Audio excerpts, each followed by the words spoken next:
Right, I will call us back to session. I understand that, excuse me. I understand that we are back live again. Barely. Barely, yes.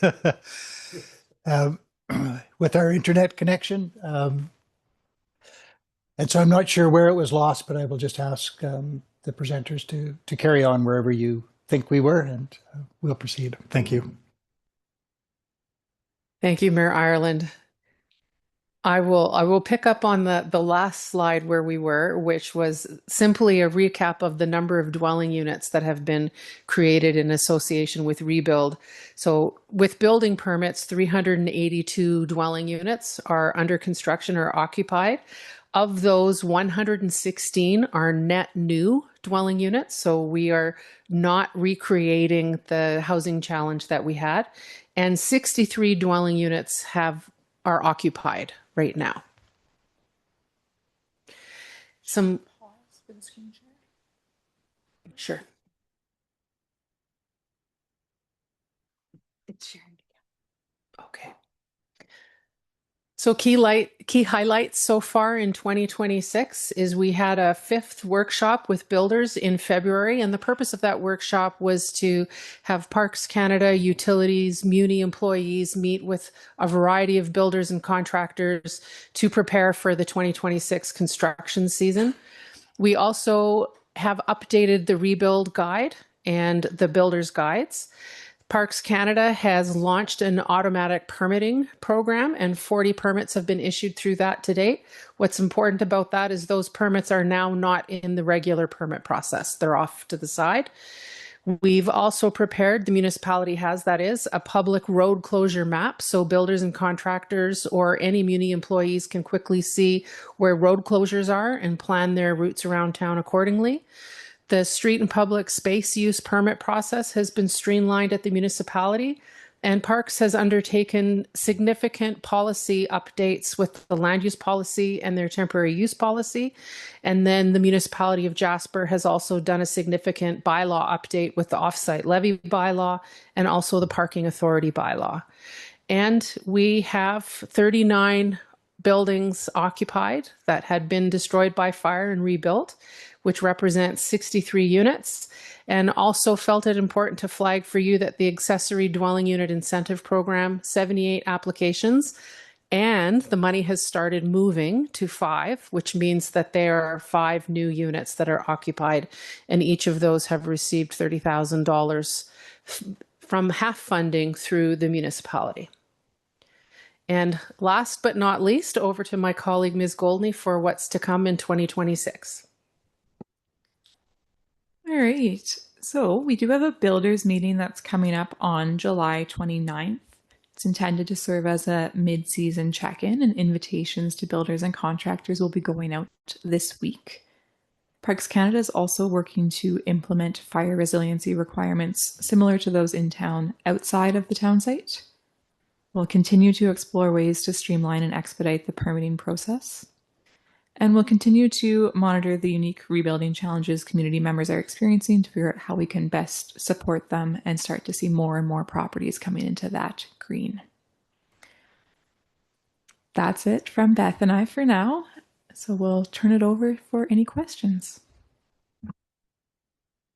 Thank you both very much. Appreciate the report, and we see Director Sanders regularly. We see you, Ms. Goley, less often, but always very happy to have you come and present to us. Much appreciated. And I do note the graphs, and I very much appreciated those new graphs. I think they reveal in a really clear way what's been going on. It's much appreciated.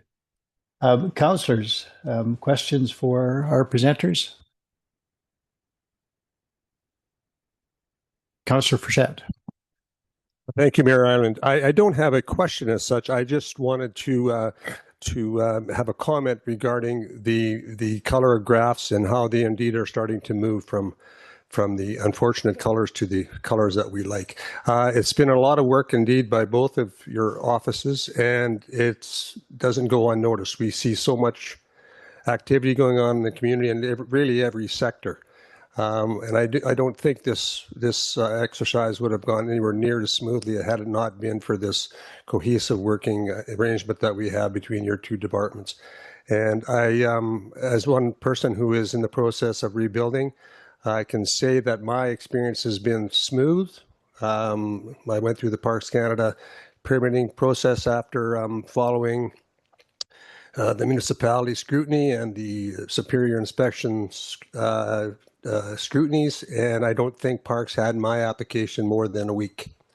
So that to me is extraordinary, and it's made my experience pretty seamless. And I'd like to thank you both for all of the efforts that your departments have been doing. Thank you so much. Thank you, Councillor Frechette. Other questions? Councillor Melnick. Thank you, Mayor Allen. Not necessarily a question, but an observation. It's great to see that two of the commercial properties have moved from the purple stage to the red stage, and I'll highlight those as the two gas stations, which I think is significant progress in returning the community to more normalcy. However long that takes, understanding building or rebuilding gas stations is a little more difficult, but those two properties would significantly, I think, assist our community. The second question, I do have a question though, is I see we have talked about a second-year commemoration of the wildfire. Is there a date or a timeline, or will it be during a week in July this month that will be commemorated? Through you, Your Worship, to Councillor Melnick, I know that Director Oldhoff is in the room. The short answer is July 22nd. And the date is firm, the times are coming. Great, thank you for that.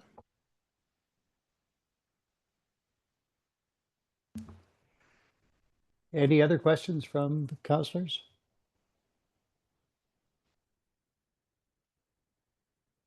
Seeing none, I will again thank you both. And I will echo Councillor Frechette. The collaboration between the municipality and the parks has been outstanding, as was demonstrated again last week when the minister was here. So we very much appreciate the joint effort and all the efforts of not just the two of you who get to present, but the entire teams on both sides. It's truly a credit to both organizations, I think, and a fantastic service to residents. So thank you both very much. Councillor Melnick. With those comments, I would like to move that Council receive the report for information. Thank you for that motion, Councillor Melnick. I'll call the question. All those in favor? There are none opposed. That is carried. Thank you. And that takes us to what still appears on our agenda as item 6.1.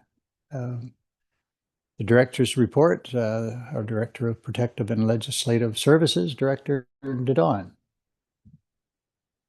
Thank you, Mayor Ireland. Good afternoon, Mayor and Council. I'm here to present my Director's Report for July 2026. I'll start with the major projects category. We are working on an item that is called the Wildfire Resiliency Strategy in our approved capital budget, but we finally landed on the document that we believe is appropriate for the community is a Fire Smart Strategic Plan. So if you remember back in budget deliberations, we had asked for a toolbox, as in there are many different approaches that will lead to our community being more resilient to wildfire, as opposed to specific tools. So we needed that more overarching plan. And after reviewing our existing documentation and what's out there in the Alberta and British Columbia landscape of types of documents that could guide our future investments, but also just general recommendations for wildfire resilience, we've determined that a Fire Smart Strategic Plan would be the way to do it. And essentially, it builds off of existing documents. In 2025, we completed a wildfire mitigation strategy, which addressed fuel reduction projects. So it was time to revisit all the zones that we treated previously fire smart around the town. So how would we go about prioritizing those and doing those again? So we have that information that is current. And that forms part of the wildfire hazard and risk assessment information. We just need to have it presented a bit differently to fit with the Alberta programs and funding models so we can be eligible for grants and subsidies from other levels of government and other organizations. So in essence, we're looking at a document that will bring together all of our existing work, but also address recommendations based on the 7 fire smart disciplines, which is very much where the industry is going in terms of building those plans.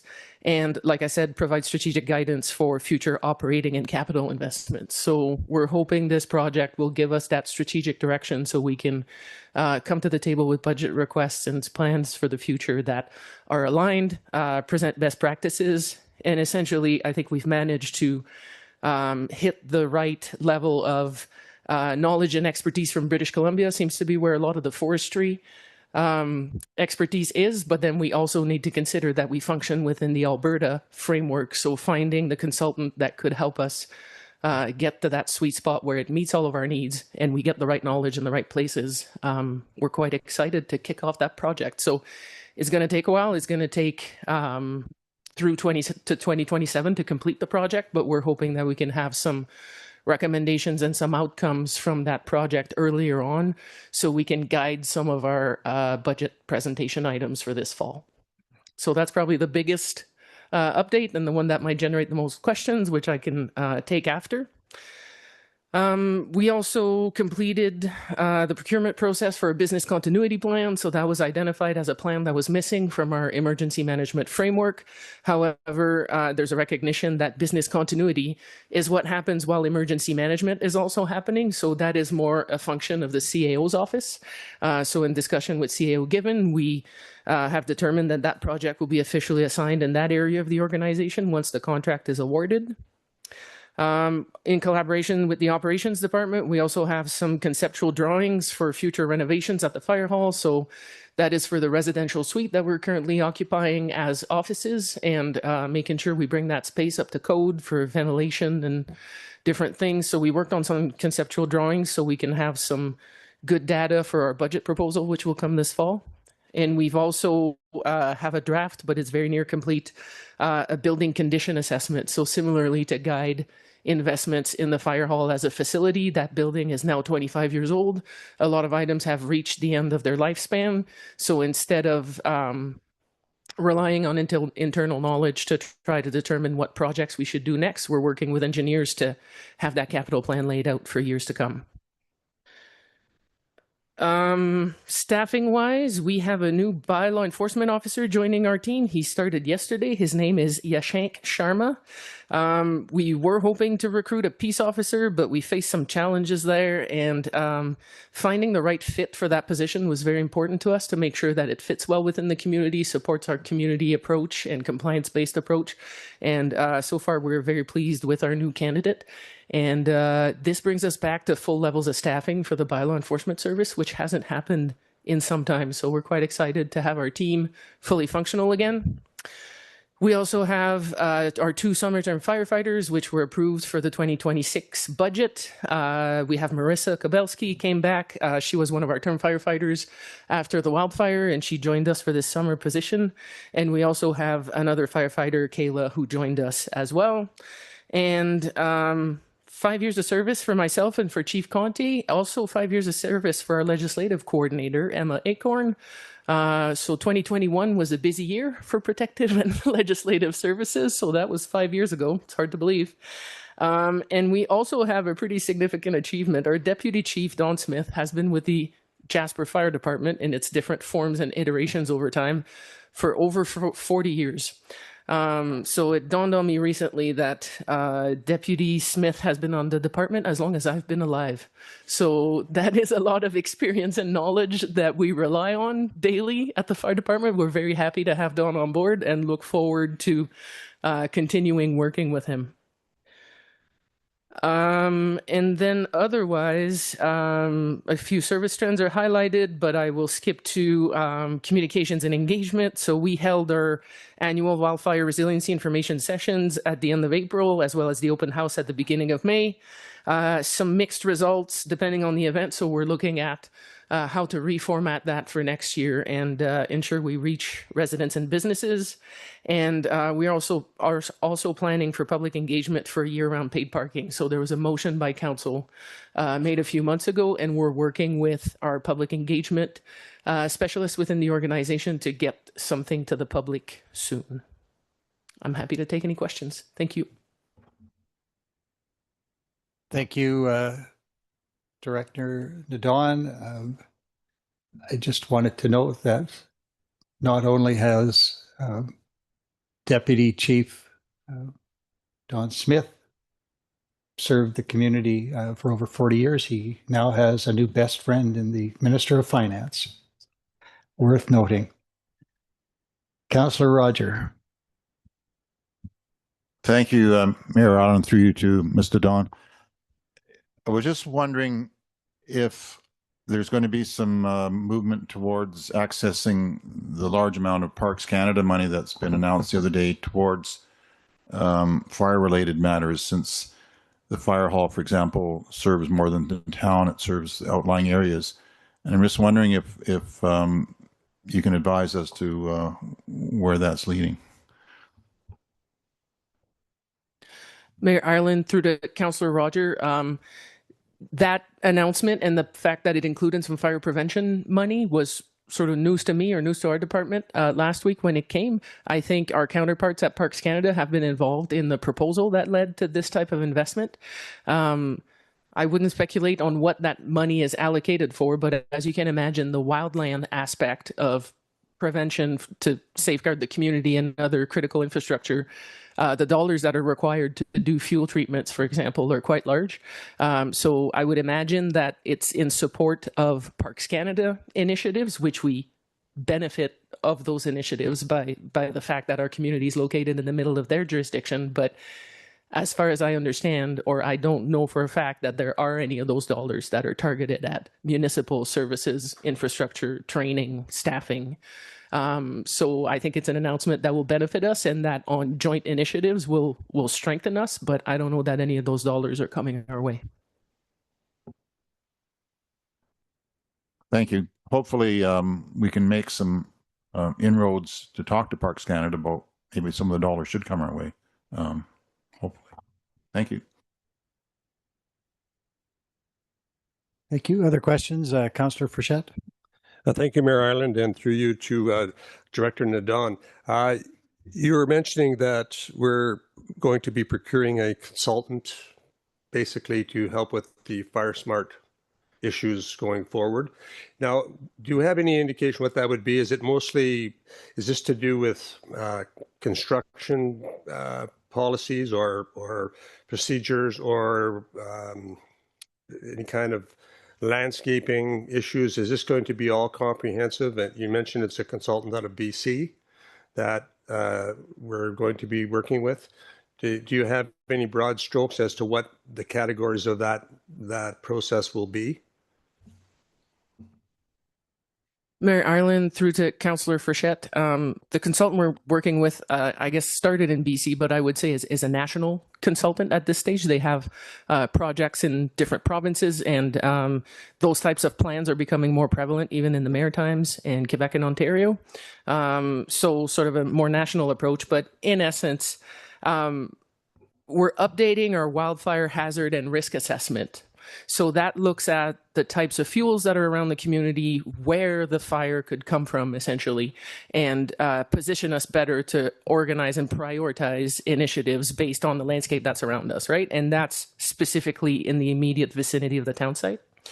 And then that will tie directly to the fuel management initiatives. So we've benefited in the past from provincial funding or funding from FRIA, the Forest Resource Improvement Association of Alberta. So in order to qualify for Alberta-based funding, we need to update our wildfire hazard and risk assessment. So that's bringing us into the Alberta construct is step one. Step two, they'll be looking at the 7 fire smart disciplines. So these are education, vegetation management, so fuel reduction, as you've seen around the town, legislation and planning. So this could mean a recommendation that we should pass a bylaw to mandate certain things in people's yards, for example. Development considerations is another fire smart discipline. So that addresses specifically the work my colleague, Director Sanders does. So more about building items, interagency cooperation, cross-training, and emergency planning are the 7 fire smart disciplines. So you can expect a report that will outline recommendations in each of those categories. So it'll essentially give us a pretty comprehensive roadmap for initiatives that we would implement in the future, and they will be there'll be a bunch of recommendations and they'll be prioritized. And then when we come to budget annually for operating and capital, we will be basing our department structure and funding needs based on those recommendations. So it is pretty all-encompassing. So it works off of the 7 fire smart disciplines, which is broadly recognized across the country as the best practice. So hazard and risk assessment updated, recommendations based on the 7 fire smart disciplines, as well as recommendations for operating and capital investments for, I think, the next 5 years is the horizon we're working with. So those are the sort of the 3 major categories of items we'll find in that report. And like I said, Jasper already has a lot of stuff in place compared to other communities. We've been doing good with our emergency management, with fuel management around the town, but we don't have an overarching plan that captures all these documents and gives us a clear roadmap of where we're going in the future. So that's what we're hoping to accomplish with this project. Yeah, thank you, Director Nadon. It'll be a great tool to have a cohesive adjudication process, if you will, so we can see where we're at and to see where we have to get to in terms of all of the fire smart challenges that we will have for sure. Thank you so much for that great report. Thank you. Any other questions for Director Nadon? Councillor Melnick? Thank you, Your Worship. And regarding Fire Smart, we did have a reference here regarding the sprinkler protection program. I would take it that plans will be in place for that program to continue over a number of years as funding is available or as we budget for it. I've seen a lot of uptake on the program, and I think it's, again, another strong part of the overall community Fire Smart program that residents can do around their homes and then be able to participate in the sprinkler program. Mayor Ireland, through to Councillor Melnick, that is an excellent example of something we're already doing, and then we'll get an idea of where it fits in specifically, any potential external funding sources that we might be able to get to support that program in the future. But also along that line of incentive programs for residents, then we might also hear some recommendations around a roof replacement program, for example, or we'll get the actual science and educated guess at where we should prioritize and where we should be seeking funds potentially from external funders to support our programs. Thank you. Councillor Conscript. I'm happy to hear that the bylaw has a full complement of staff. I think that's good timing on the rebuild going on and all the stuff going around town. Thanks.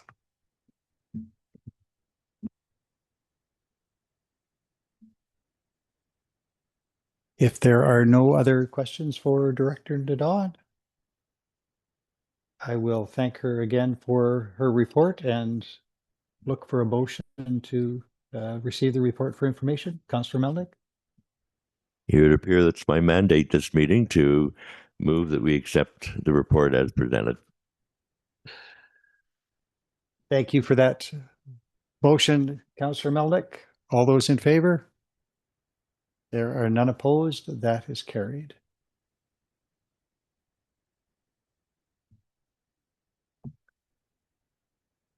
That takes us to agenda item 6.2 on the published agenda, tennis court refurbishment project sponsorship program. Director Reid. Thank you, Mayor Ireland and Council. I don't have a lot to say other than last week at committee, Council discussed this item quite rigorously, and administration, certainly I appreciate the comments that were made. The changes that were listed in the motion were made, and so you see the modified or amended item in front of you now. I think that's it. Thank you for that, Director Reid. To the point. Questions, Councillor or Deputy Mayor Roger? Thank you, Mayor Ireland, through you to Director Reid. I was just wondering about the amounts, the 25,000, the 100,000. Has anybody come forward and is waiting in the wings to pay that amount? And if not, where did the amounts come from? Councillor, Mayor Ireland, through to Deputy Mayor Roger, those amounts were the suggestion of the tennis club, as well as some, given the time frame, some light research that I did to compare other municipalities and what levels of sponsorship they generally use. So for a municipality of our size, these are reasonable numbers, or what you might call median numbers. And is anybody waiting in the wings, ready to put their name on? Mayor Ireland, through to Deputy Mayor Roger, I will not speak for the tennis club themselves or the group that is working to sponsorship, but that is why they asked for this clarity, is because they believe they do have groups waiting. So I can't speak to them or for them, but I do know that's why they wanted this clarity. Okay, thank you.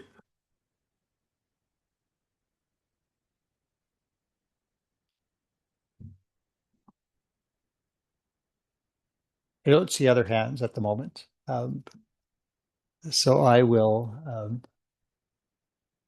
comment and pose some questions. And I think in the past week, I've had an opportunity to reconsider my comments from a week ago. And I think my level of discomfort is just in a single word. I struggle, and I struggled last week with the notion of the municipality getting engaged at all in sponsorship, which should be left to the club. And so I wonder what you think, Director Reid, of just changing the name to the Tennis Court Refurbishment Project Sponsorship Recognition Program. So we are dealing with the recognition of sponsors, but not the sponsorship itself. And there are places in the document where that is explicit. I think in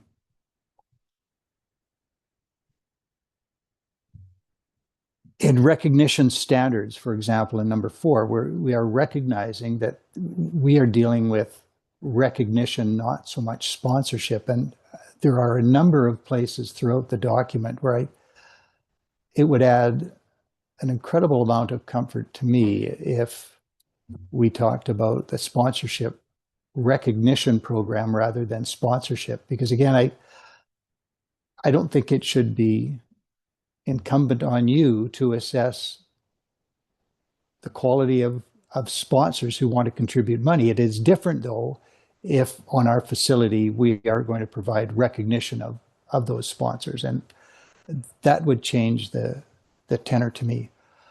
I've got a bit of an issue, and again, maybe this is just a sponsorship issue, but the smallest sponsorship, $500 to $25,000, will remain in place potentially forever, at least for the life, whereas larger donations get a more limited time.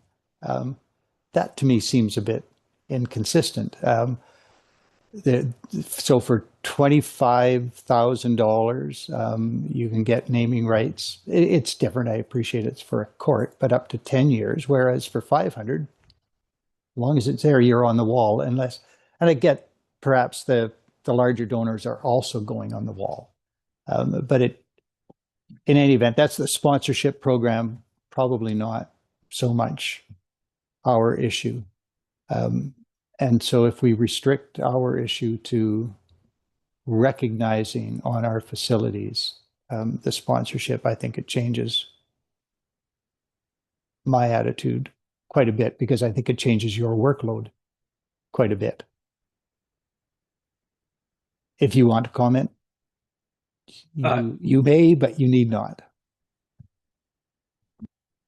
I wish to comment to say I wish I would have gotten that clarity. I think what you've offered is certainly welcome and will make it easier or more clear for us to do our work. So it's much appreciated as ever that the effort that you put into reviewing this stuff.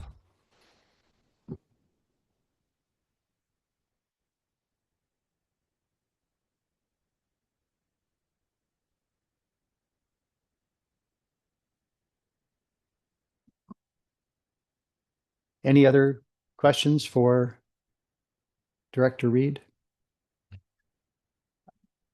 I have one more. Oh, I'm sorry, Councillor. Okay, I had one more specific, and that is under item 3, eligibility requirements. And suppose we read that to say the municipality may decline any sponsorship recognition proposal that is political in nature. Have we got any idea how that might be interpreted? For example, if a public sector union wishes to sponsor, is that political?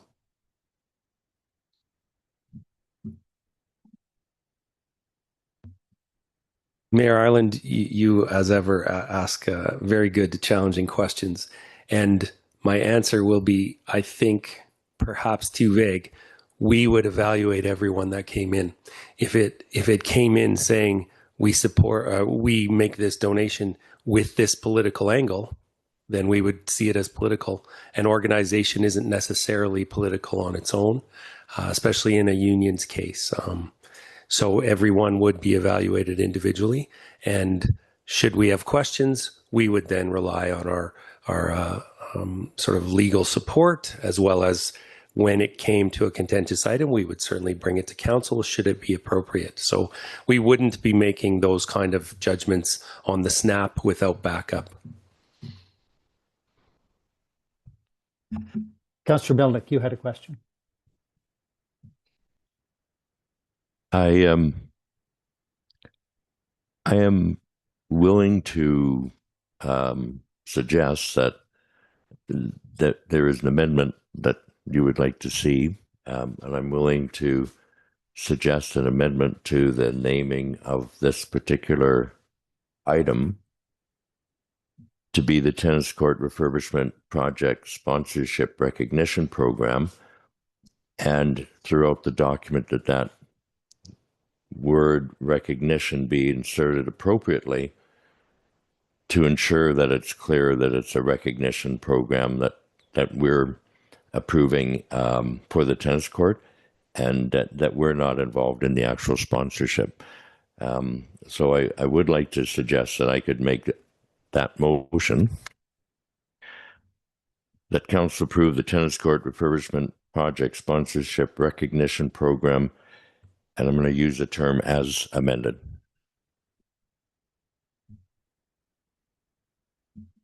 Thank you for that motion, Councillor Melnick, and that's understood the intent by administration. Does any councillor wish to speak to the motion? Seeing no hands, I'll call the question. All those in favor? There are none opposed. That is carried. And thank you, Director Reid, and thanks to the tennis club and or racket club or whoever has brought this all forward.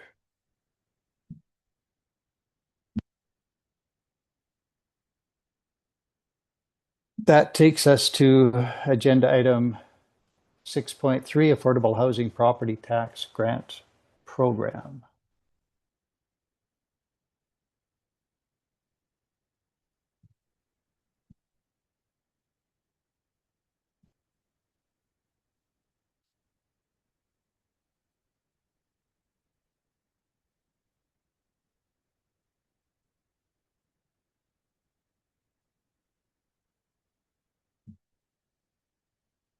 Sorry, my device is playing tricks on me.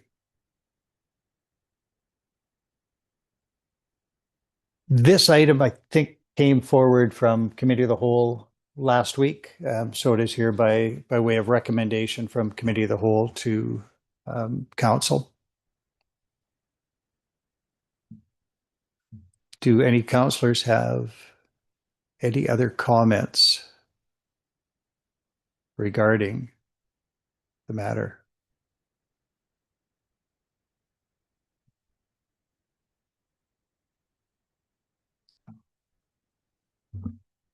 Mayor Ireland. Theo Given. Yeah, Mayor Ireland, it's actually given just the way the meetings have gone, it was a little while ago that this came forward. And I can see that the link to the program isn't working in my, my copy of the agenda. So maybe that's what you're struggling with. But just as a reminder to council, at committee, the committee chose to recommend this program forward. It is essentially an opportunity for the municipality to provide financial support to qualified affordable housing projects or developments. And there is a list of established criteria, obviously focusing on the fact that it must be affordable housing, and there's specific definitions of that, and that the municipality may provide a grant to reduce the amount of municipal property taxes for eligible affordable housing developments. A full program guide was presented at the last committee meeting. I don't believe committee had any recommendations for amendments or changes to the proposed program. And that's why the recommendation that you see in the report or in the agenda package today is as presented. And I think the final part of context is that the initial proposal is that the grant program would be funded using the Federal Housing Accelerator Fund dollars that the municipalities receive. So at this time, there would be no cost to the municipality. It does allow us to provide a financial incentive and financial support to qualified affordable housing projects, the first of which would be the Jasper Municipal Housing Corporation's Connaught development. The upfront cost of delivering this support is covered by that federal grant, which we have in hand already. And at some point in the future, the municipality would face a choice about whether they wish to continue to provide that financial support. And at that time would need to choose to reinvest in the program. But for a number of years, this can be covered through that external support. I'm happy to answer any questions that council might have. But again, from the committee meeting a couple of weeks ago, there were no recommended changes or amendments to the program that was proposed. Thank you, CAO Given. And yes, it is that link that threw me off. And regrettably, when I read my agenda, I didn't use the links. I just read from top to bottom, and there is nothing there. I didn't notice that there was nothing related to agenda item 6.3. Councillors, if you recall, and if CAO Given has helped refresh your memory about this, if you have any further questions, now would be the time.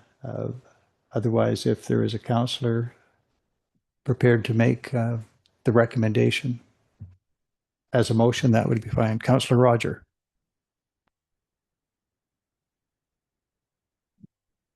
Thank you, Mayor Ireland. I'll move that council approve the affordable housing property tax program as presented and direct administration to implement an affordable housing property tax grant program. Thank you for that motion. Deputy Mayor Roger. Does anybody wish to speak to the motion? Seeing no hands, I'll call the question. All those in favor? There are none opposed. That is carried. That takes us to agenda item 6.4, records retention and disposition bylaw. That too was before us at Committee of the Whole. It has come back with, I think, some changes as a result. Although, yeah, we did not give it first reading. We made changes, and so it is here for first reading. And Mr. Given, are you the one to speak to this matter? I know that Director Donaldson's here as well, but I'll just speak to a couple of points. First, this was introduced at Committee of the Whole, so Mayor Ireland, you're correct. It hasn't received first reading. At committee, there were a number of questions that were raised and observations about some potential improvements. Those have been incorporated into the draft of the bylaw that you see here, and they're called out in yellow highlights, so they're a little bit easier to find.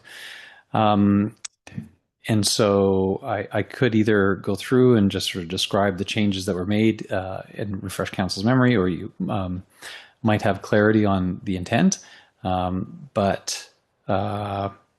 So Mayor Ireland, if you'd like, I can kind of walk council through the changes that were made. Sure. Yeah, okay. Oh, sorry, I'm looking at the encroachment bylaw. Sorry, thank you. Thank you, Emma. Thank you, good catch. Very different bylaws. Mayor Ireland, the records retention and disposition bylaws here. That was previously presented. This brings forward a council-approved bylaw where the municipality has only had an administrative practice for how we handle the retention of records. You'll see that the bylaw really conforms to provincial requirements, and there is a specific role for council in terms of identifying records which should be kept for permanent retention or sort of perpetual retention. I believe we had a good discussion about this at committee, although it was a little while ago. If there are any other discussion or questions, administration would be happy to take that. But it is here with the recommendation that you see in the agenda package.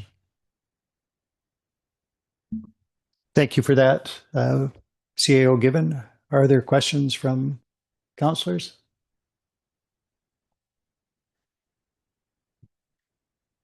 If not, I have a few holdover from last time we discussed this. I'm still struggling a bit with scope and impact on individuals. So item 4.2, and we did discuss this last time, particularly with respect to the application of this bylaw to council. There is a phrase at the end of 4.2, and individuals acting on behalf of the municipality. And I wonder how broad that is. So, for example, a contractor providing transit service, are those individuals acting on behalf of the municipality? Or, for example, the volunteer fire brigade, which is not part of the department, but aligns with the department and provides services. And I'm thinking in particular, if there was electronic correspondence between individuals related to a municipal event, could that qualify as a municipal record which could not be destroyed? And one of the challenges is that the municipal record is not a defined term. So no person shall destroy, delete, or otherwise dispose of a municipal record, but it's hard to know what a municipal record is because it's not defined. And so in those odd circumstances, people who are doing things on behalf of the municipality, are they bound? Are they not? I would struggle to give anybody any advice on the matter. And then finally, destruction of records is prohibited, but there is no penalty section that I can see. And so what happens if somebody destroys a municipal record? It may be consequence free unless under 5.2 the CAO establishes a policy, procedure, standard, or practice necessary to implement the bylaw.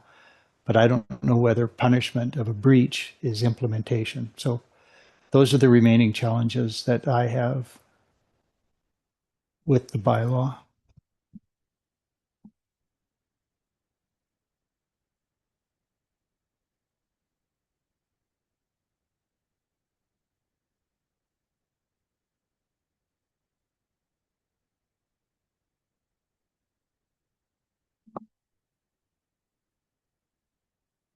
Any other comments from any other councillors?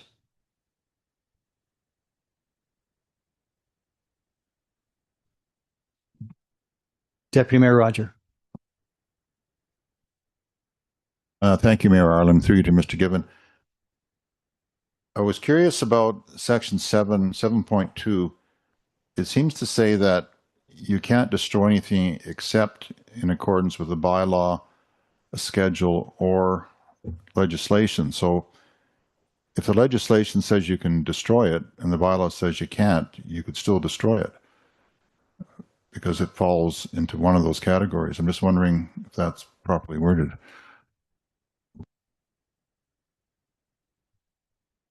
Go ahead, CAO, give it. Mayor Ireland for Councillor Rogers. So recognizing that I have two other folks at the table who might have a view on this, but my general understanding would be that a municipality's bylaw can't override a provincial regulation. So in a case where there's a conflict between the provisions of the bylaw, the provincial legislation would be what we'd have to follow. So in the absence of any provincial direction, then the bylaw would apply. So I think that idea of the sort of primacy of the different orders of government would be the principle that would apply here.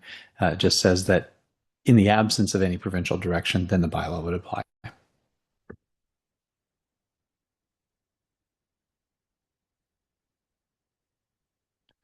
I'm not sure that's what it says, though. I mean, it says that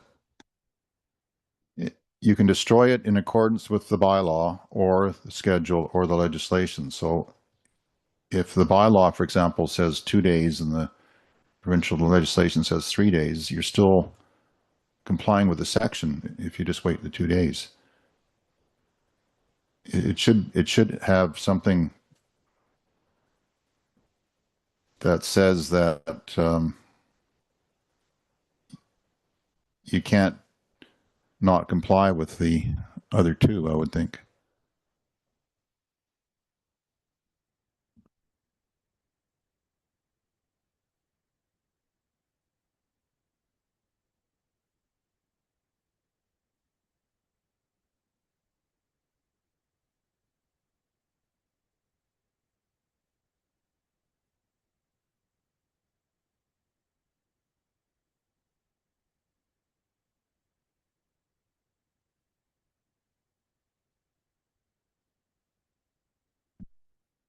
I see your hand, Councillor Frechette.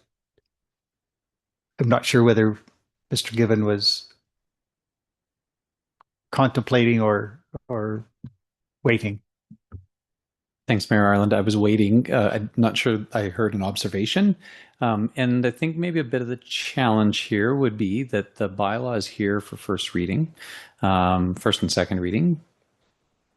If council wanted to give the bylaw first reading, provide some input to administration on potential amendments or changes, then we could do that. So there's a little bit of a challenge in that with bylaws, you need to have first reading to get them on the table. But we've entered into observations and potential amendments and adjustments to the bylaw when it actually isn't on the table yet. So just in terms of pure process, ideally we would get a motion for first reading. Then potentially you could have some discussion on the merits or the content of the bylaw. You could make amendments prior to second reading, and then give the bylaw second reading as amended, after which it would go for certification. So I appreciate there's an interest in the content of the bylaw, but technically speaking, it's actually not on the table for amendment or changes. And so as administration, I think my recommendation would be that you could either give it first reading, have a discussion, debate about potential amendments, or if in seeing the bylaw you feel that it needs to be referred back to administration for changes prior to first reading, you could do that as well.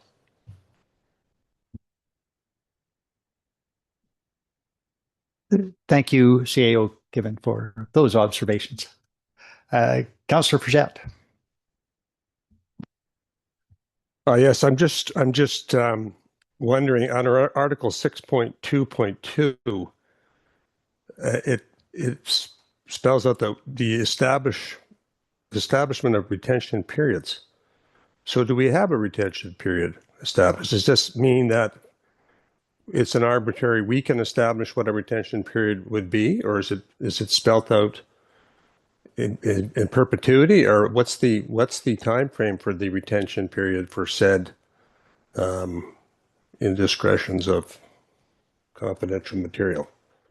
Do we have an established retention period? Go ahead, CO Gibbon. Sure, Mayor Ireland. So item 6.2.2 should be read along with item 6.1. So what's happening in section 6 is council, under the way that it's proposed here, is delegating the authority to establish records retention schedules to the CAO. So that's 6.1. So the CAO is authorized to establish them. So the bylaw itself doesn't establish them. The CAO would separately. And then it says the schedules need to identify types of categories of records, establish periods. So what's happening here is council saying, CAO administration, you can go away and do this, but you need to address these factors: record categories, retention periods, and anything that you do needs to reflect legal, operational, fiscal, and historical requirements. So basically, council is giving the CAO position authority to do this work, to establish the retention periods, and establishing sort of the constraints that the CAO has to work within. The bylaw itself doesn't address the development of those periods. We have administratively some practices that we've used historically, but the bylaw is explicitly authorizing the CAO to do that.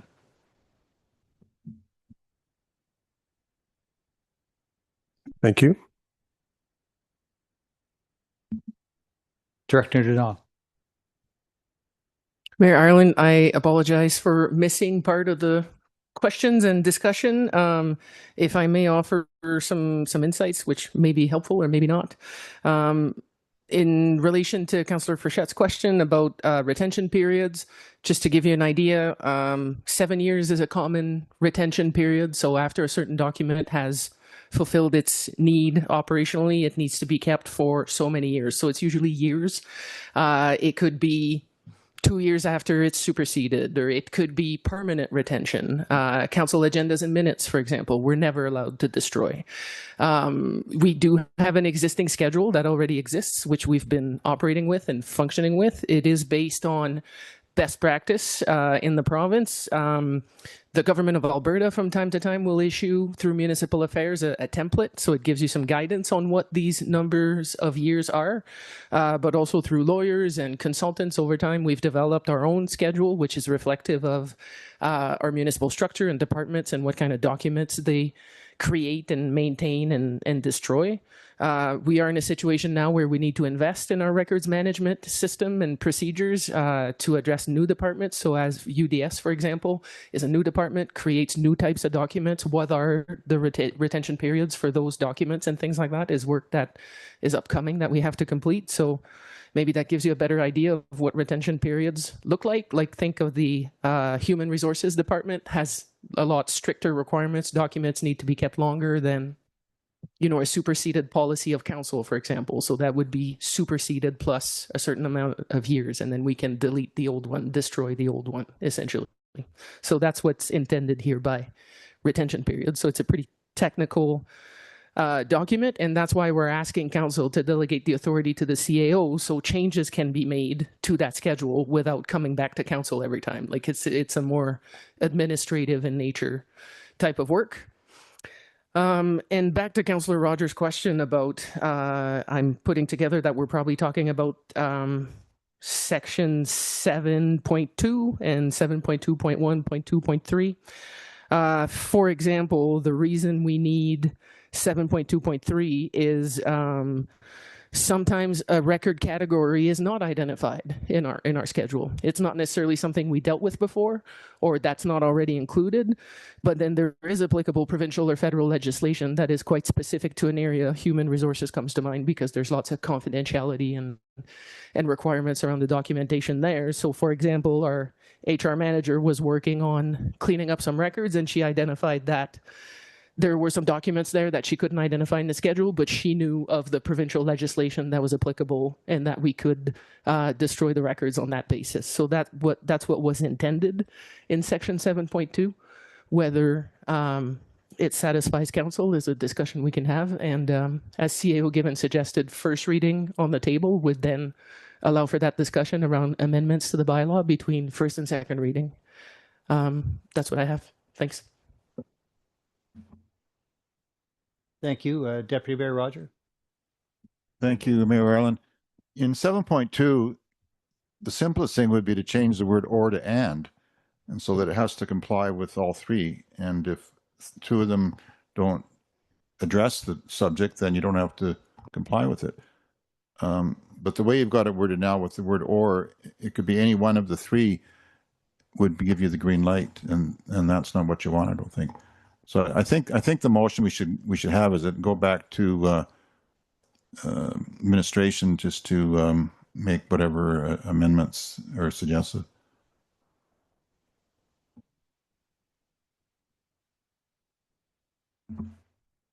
Thank you, Deputy Mayor Roger.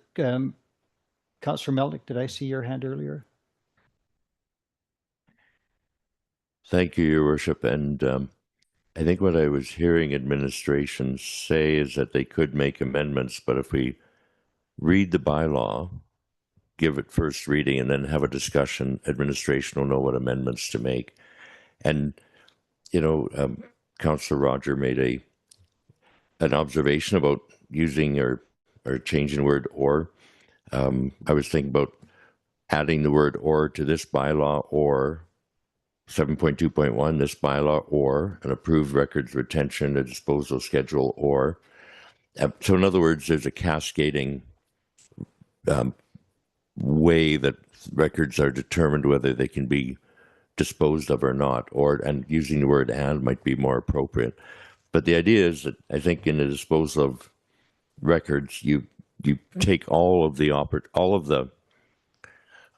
contingencies to make sure that you're in compliance with federal, provincial, and the bylaw. And if we do want to refer this back to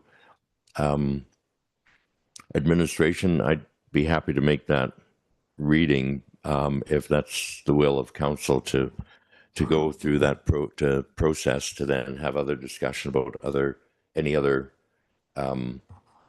points in the bylaw. And to your point about, section 4.2, I was reading the definition of an employee and the definitions, and the definition of an employee might cover off those individuals who are volunteers. So it's not specific in 4.2, but is covered under the definition of an employee in 3.4.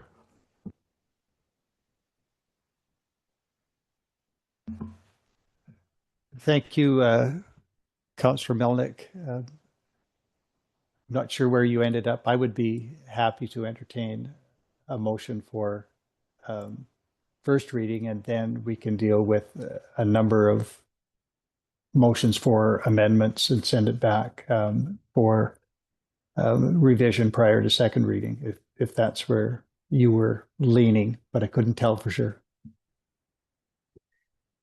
It was a long way to go around the barn, but that's where I was going. So I would then recommend, or I would then make the motion that council read for the first time bylaw 285, being a bylaw of the specialized municipality of Jasper in the province of Alberta to regulate the retention and disposition of records. Thank you for that motion, Councillor Melnick. Does anybody wish to speak to that motion? I'll call the question. All those in favor? There are none opposed. That is carried. So it has been read for the first time. Now, people want to make suggestions for various amendments of various clauses, and the absence of other hands. Not that I can make a motion from the chair, but I believe the bylaw would be improved by adding a definition of municipal record to the definition section. because there is a requirement, a specific prohibition about destroying or deleting municipal records, and yet there is no definition. There's a definition of a record, and there's a definition of municipality, but a municipal record is not defined. And so at what point does something on somebody's private device potentially become a municipal record, which can't be destroyed? And you were not here for this discussion earlier, Director Dodon, but for people who might be providing services on behalf of the municipality, and I gave two examples, although Councillor Melnick may have resolved one problem by the word of volunteer included in the definition of employee. But for example, if people working for a contractor who provides transit service comment on, say, an incident involving a transit bus on private devices, it might be really relevant to our operation, but is it a municipal record? Could they choose to delete a conversation that relates to a municipal event because they could argue it's not a municipal record, and yet they're providing services on behalf of the municipality? I raised a similar hypothetical with respect potentially to the volunteer fire brigade, but maybe that is resolved by the reference to volunteers in the definition of employees. But the prohibition applies to, I think it says,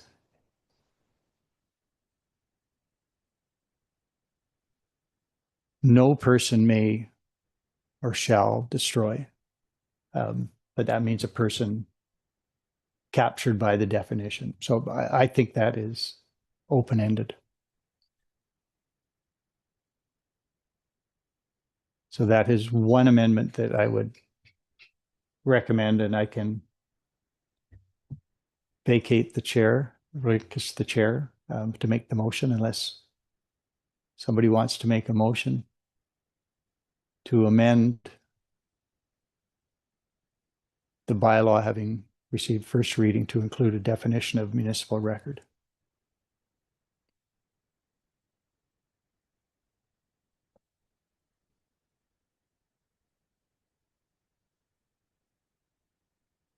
All right, nobody wants to do that, so I will relinquish the chair to Deputy Mayor Roger.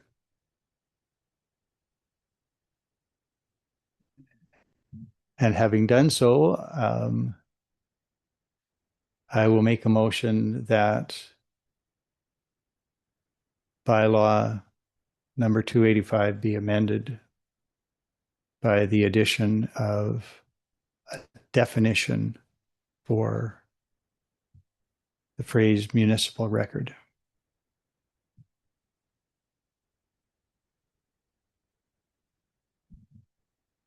Any questions or arguments about that? If not, call the motion. All in favor? Unanimous? It's passed.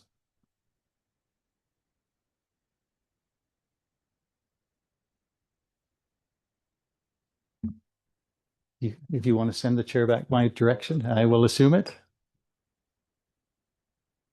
I'll relinquish the chair and deliver it back to Mr. Ireland, Mayor Ireland. Thank you, Deputy Mayor. Roger,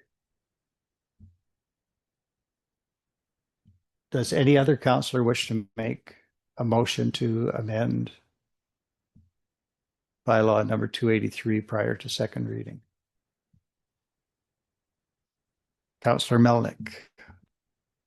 Thank you, Your Worship. I would make a motion to have administration amend the retention requirements under 7.2 to make it clear that it's a combination of a variety of different criteria as opposed to one criteria, and that the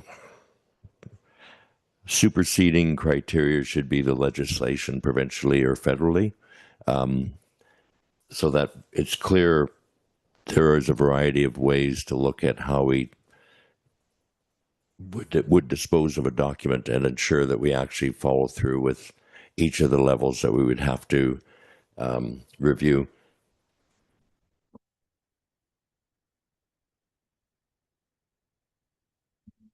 Councillor Roger, Deputy Mayor Roger. Thank you, Mayor Allen. As I said before, I think the simplest thing is to change the word "or" to "and" 7.22.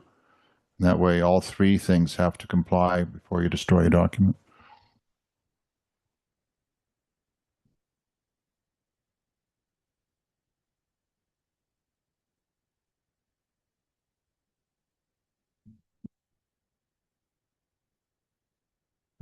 Thank you, Your Worship.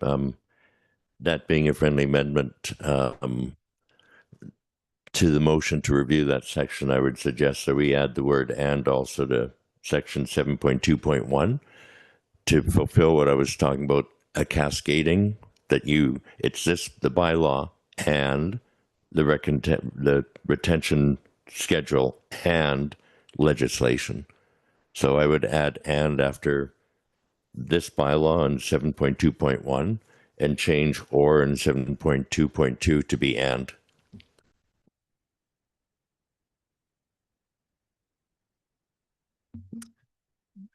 Mayor Ireland, just from an admin perspective, so appreciating the intent to ensure that there is clarity, that there's that sort of order of precedence. I think from the admin perspective, it is the "and" makes it so that both conditions must be met. But if one of those doesn't address the document in question, then there's a lack of clarity. Like there may be situations where provincial or federal legislation is silent on the matter. And so if we make it an "and," then we're unable to deal with the document because there's no direction for it. So hearing from Director Nadon, there was intention behind the "or." We would suggest that like the other item, where the mayor didn't provide specific recommendation for how to address that. Maybe this would be a direction to administration to review this matter, the order of precedence and the sort of combination of levels of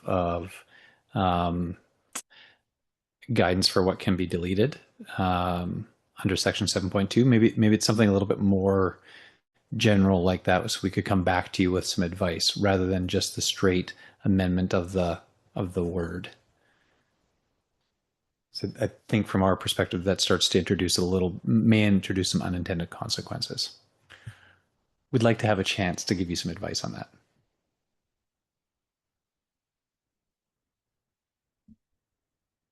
Where does that leave your motion? I would be willing to withdraw the motion, and Councillor Roger would probably withdraw a friendly amendment, and perhaps the motion, once withdrawn, another motion might be to specifically review 7.2 in its entirety for appropriate verbiage.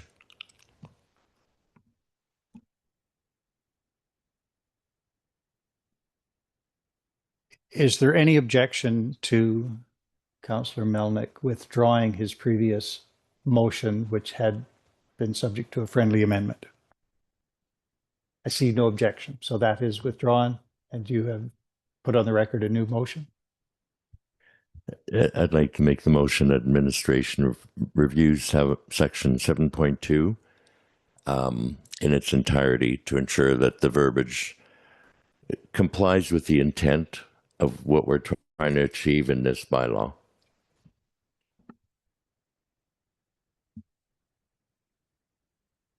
That gives sufficient clarity and maneuverability.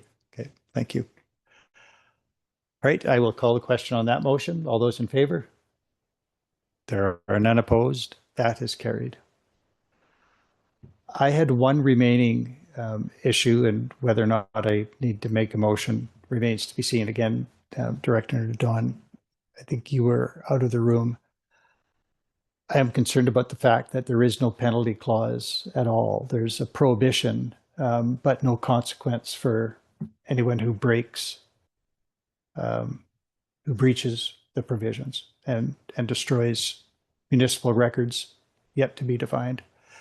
And so I am inclined to make a motion to add a penalty section without giving any indication of what I think a penalty ought to be. But I wonder whether you can advise whether 5.2 was meant to or could be read to include the ability for the CAO to establish penalties. I don't necessarily read that in, but if we wanted to leave it just to the CAO to establish penalties, although in most bylaws there is a specific penalty provision. So whether or not I make a motion kind of depends on how you read the bylaw and what the intent is with the wording that's in there.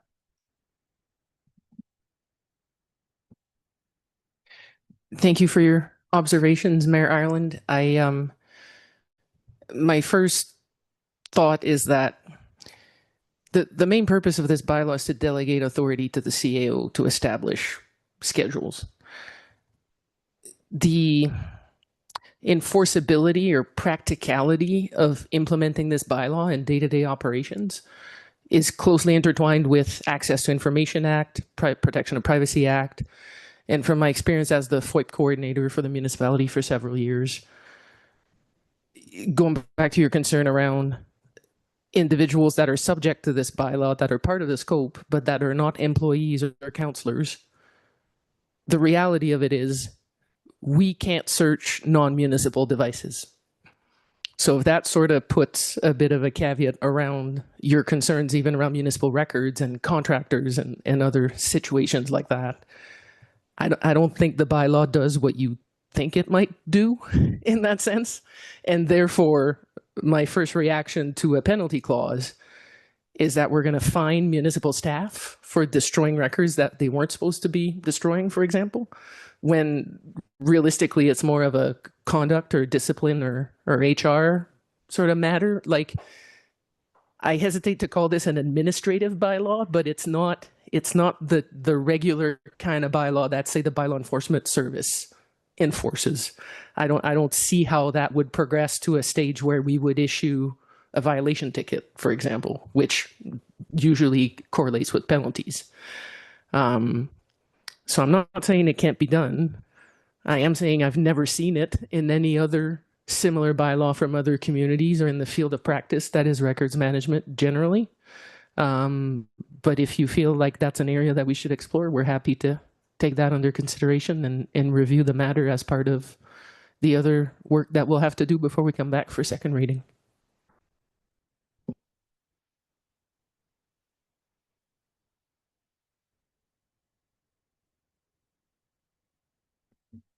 Mayor Ireland, maybe I would just add a little bit of additional context.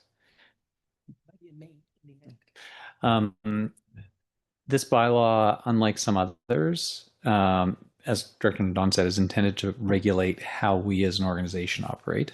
So in that sense, it's much like the procedure bylaw. It governs how the municipality of Jasper operates. Although it does address, it starts to sound like it addresses the behavior of others outside the organization. It really is inward facing. And so in the same way that there are no penalties associated with the procedure bylaw, they're like, that's like why Director Nadon's likely reflecting the fact that it would be a bit atypical for there to be a penalty section to this bylaw, which is also internal facing. So just this is not the only bylaw that we have that doesn't have a penalty section. And that's because this bylaw is intended to regulate our internal operations. Another one would be the municipality's advertising bylaw. We're required to have an advertising bylaw. We have one. There are no penalties because it regulates how the municipality of Jasper and its employees operate. There are penalties under provincial and federal legislation that deal with, protection of privacy and access to information, all those sort of things. So those are separate. So that this inward-facing nature of this bylaw makes it a little bit different. Until now, we have got by with a policy and administrative procedures. Is that right? Less than that?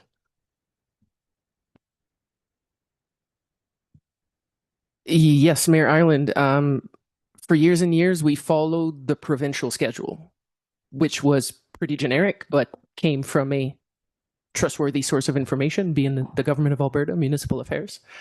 And a number of years ago, we had a consultant do a records inventory and quite a large records management framework project, which is where we came up with more specific department based on actual operations and types of documents.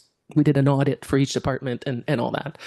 And a version, an updated version of that document is what we've been using. But yeah, the Access Council may pass bylaws about records disposition. It's not a must, it's a may. But arguably, destroying records based on a schedule that is approved administratively, through which council has never formally delegated the authority to the CAO through a bylaw, is outside of regulatory compliance.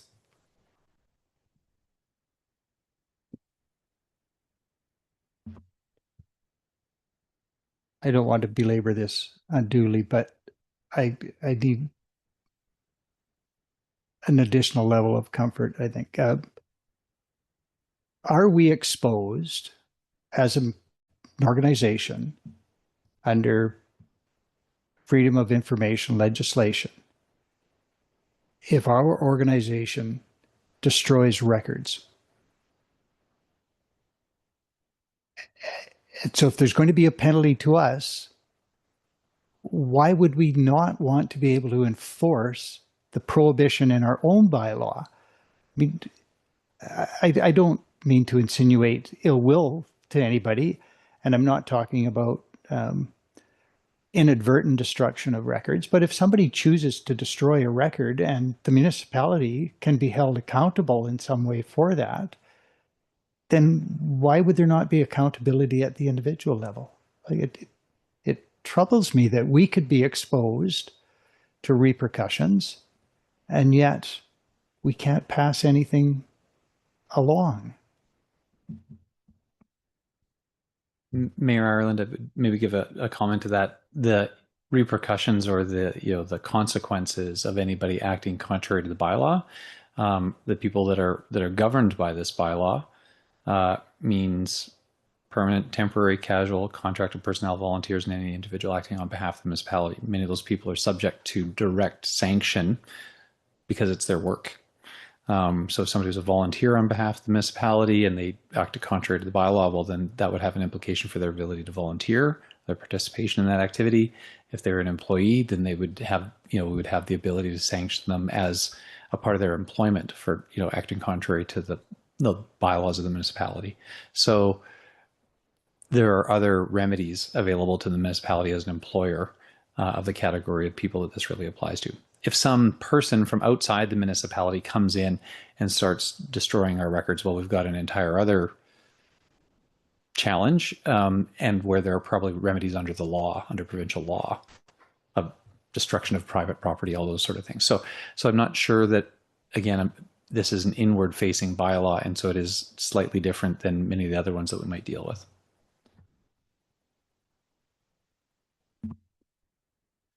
Thank you for that, Deputy Mayor Roger.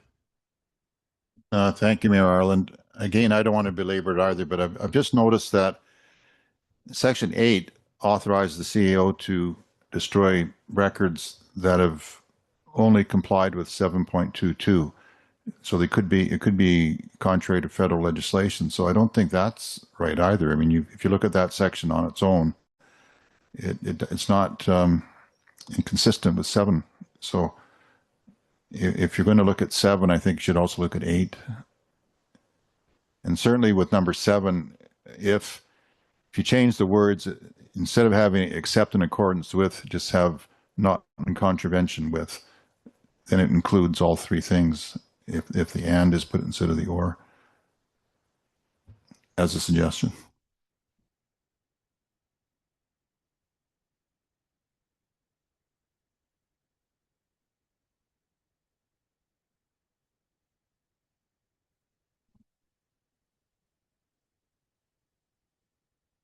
All right, I think we may have exhausted this issue. So it was given first reading. There are 2 motions, I think, outstanding for review of a couple of sections.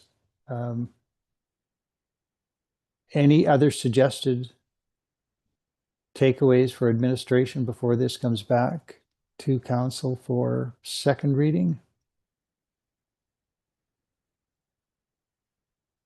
All right, I will declare that all bids are closed. With that, so thank you. And again, yes, we did perhaps belabor it more than necessary.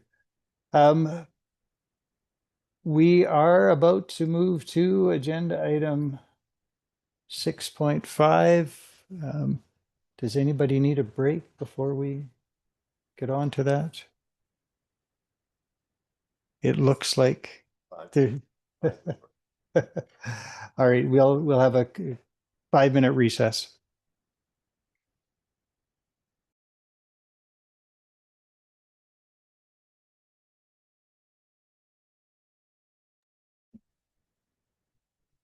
Right, we are back in session and we are at agenda item 6.5, the Jasper Encroachment Bylaw 2026. And again, this was before us previously and went back for some changes and is back before us for first and potentially second reading today. Director Donaldson. Good afternoon, Mayor, Council. As you may recall, 2 weeks ago, committee reviewed the proposed encroachment bylaw 2026 and provided a number of comments and suggested improvements. Since then, administration has reviewed that feedback in discussion with legal and incorporated the majority of the recommended changes, which are explained in the document and as follows.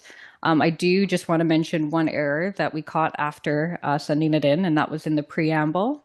There's just a duplicate and whereas, if you notice that. So we have made note of that and we'll speak to that.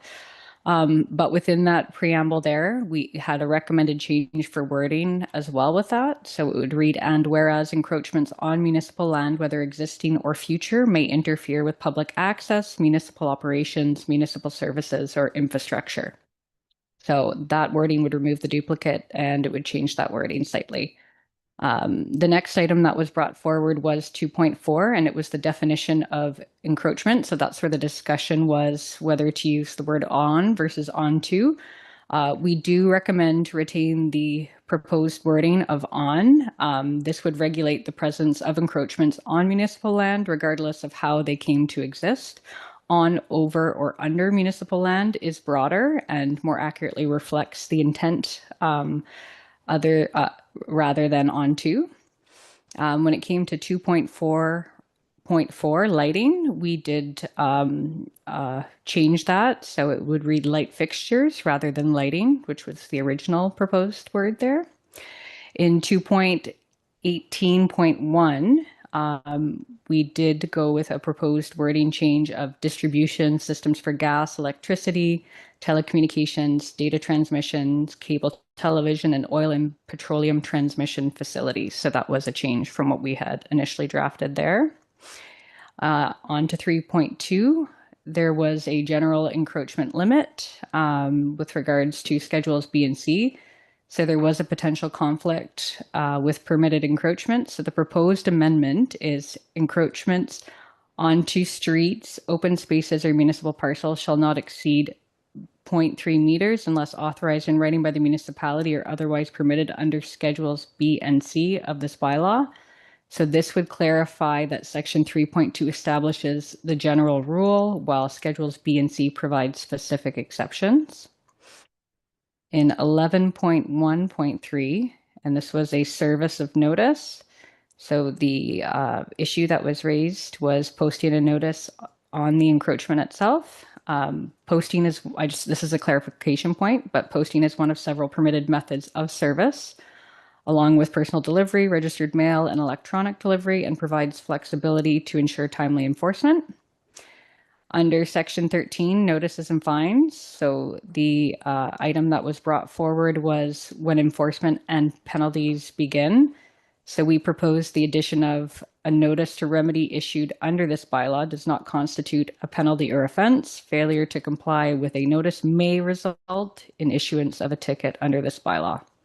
So this would then clarify that compliance is encouraged before penalties are imposed. Most notably, when we get to the riparian zone section or Schedule A, we had the item brought forward of whether fences are prohibited within the riparian area. So we do have a change to proposed wording. So no encroachment on municipal land located within the Cabin Creek riparian zone, being the area within 30 meters of the high water mark as shown in Schedule A, is permitted. So this change in wording would clarify that fences are permitted on private property, but encroachments on municipal land within the riparian zone are not. So just as a reminder, the purpose of the bylaw is to restore an enforceable regulatory framework for encroachments while retaining the administrative processes developed under policy F008. It would provide clearer rules, modernize the municipality's approach, improve consistency and transparency, and gives appropriate enforcement and cost recovery tools where unauthorized encroachments create operational safety or liability concerns. So we are recommending that Council give first and second reading to the bylaw as amended, and definitely open for more feedback or questions at this time. Thank you. Thank you, Director Donaldson. Questions from councillors?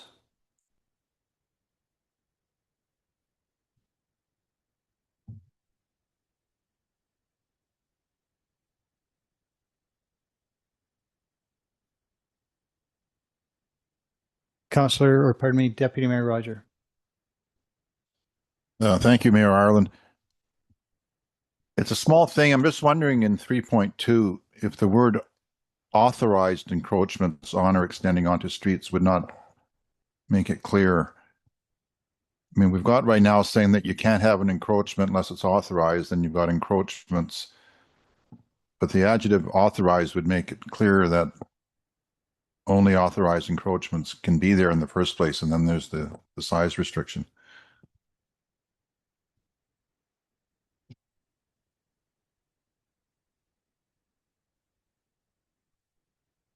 Yeah, thank you, Mayor Ireland. Through you to Councillor Roger. I like that recommendation. I'm not sure what others' thoughts are on that, but I think that makes sense.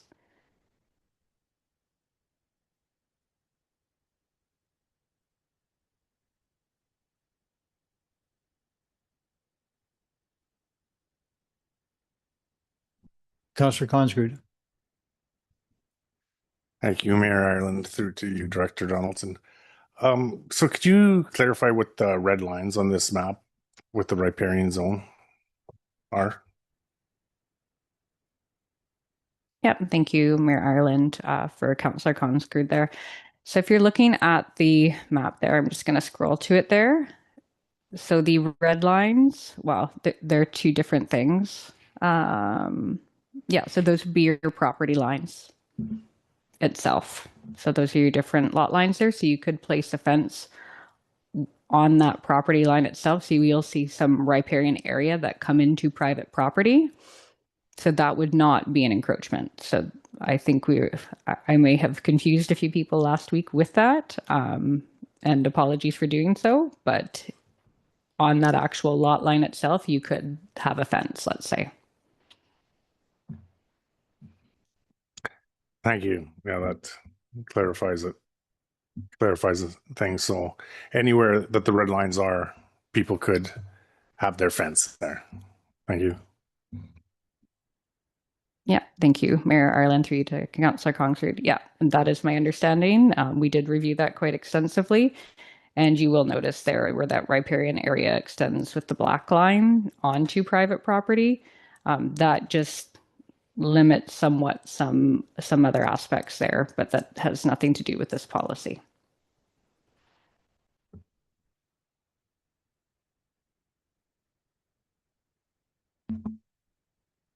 Other questions for Director Donaldson?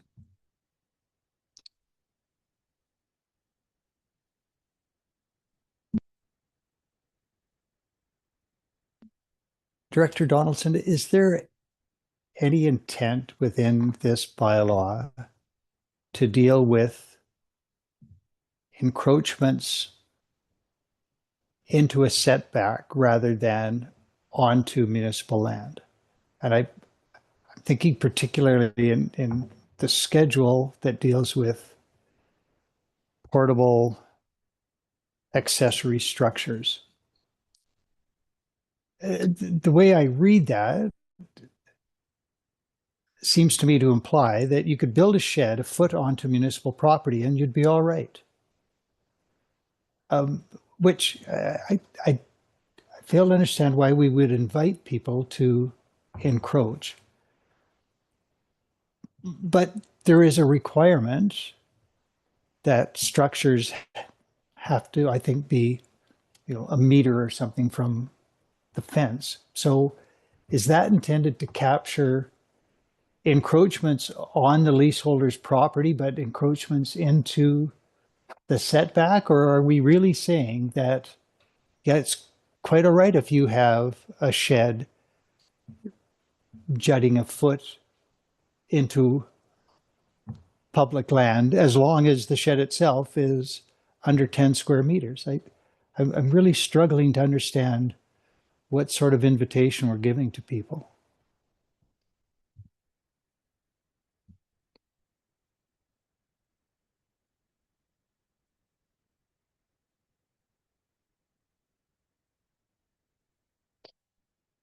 Your Worship, I think it will be instructive to make the distinction you're already starting to make, which is how do we handle situations where a structure is encroaching on municipal land, which is different from where a structure is located on what I'll call private land. And they're two very distinct processes to handle that situation.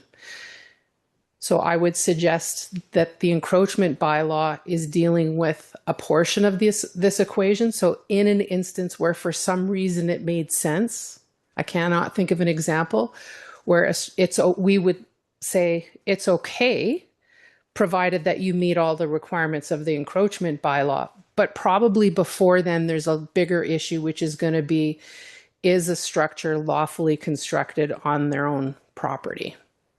So we would need to handle them separately. But I think the answer to your question is it's probably not very common, and there's going to be two processes involved, and the encroachment bylaw is only dealing with if for some reason it was deemed acceptable to drift over onto municipal land, we have a process in place to handle it and discourage it.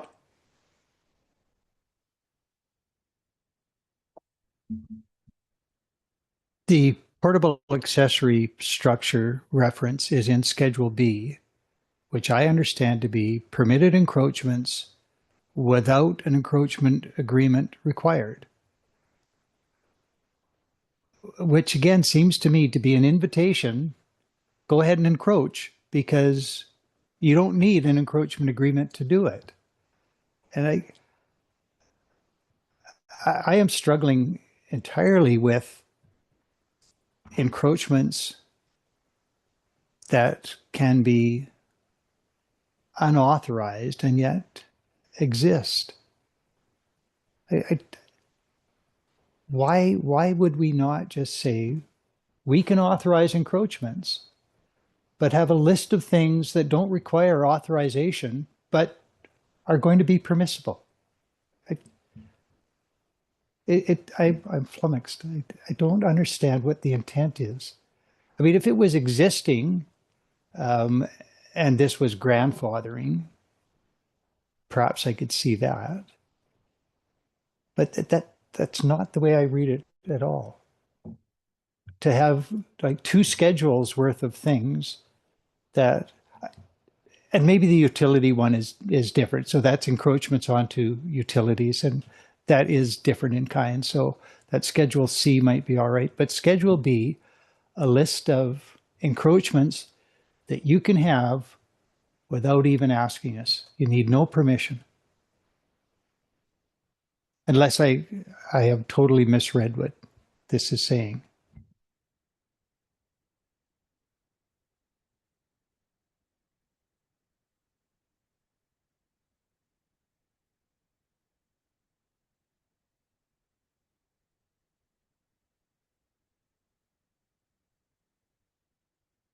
Yeah. Thank you, Mayor Ireland. I am understanding what you're putting out there. So what, like, again, this is up to Mayor and Council here. If we want to see changes, this is the time, and we can absolutely amend. The typical process when going through this, and when we typically see this, is part of a broader process, and current practice would typically have a request coming in at present. So this would be a departure from that. We could elect to stick to that informal process, which is already occurring. It just that doesn't reflect the policy that's currently in place. And this bylaw was written utilizing the policy, but that wouldn't necessarily reflect current practice. All right, thank you for that. And I mean, I could again, I think, see those provisions for retaining walls and concrete driveways that encroach. But sheds, I don't see unauthorized sheds being just permitted. I mean, one of the reasons that this has become an issue over the years was structures of that nature encroaching in the R4 district onto walkways that had never been developed. And I think the policy decision at that time was to curtail that.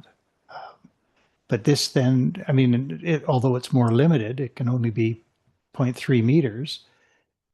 I read this as saying that you need no authorization to have a shed encroach a foot onto municipal land. Mayor Ireland, I think as we discussed last week, I think your interpretation there is correct. And we discussed whether it's 0.3, 0.1, 0.5. Administration is happy to take council's direction. It really is, to what extent does council want to drop the hammer here?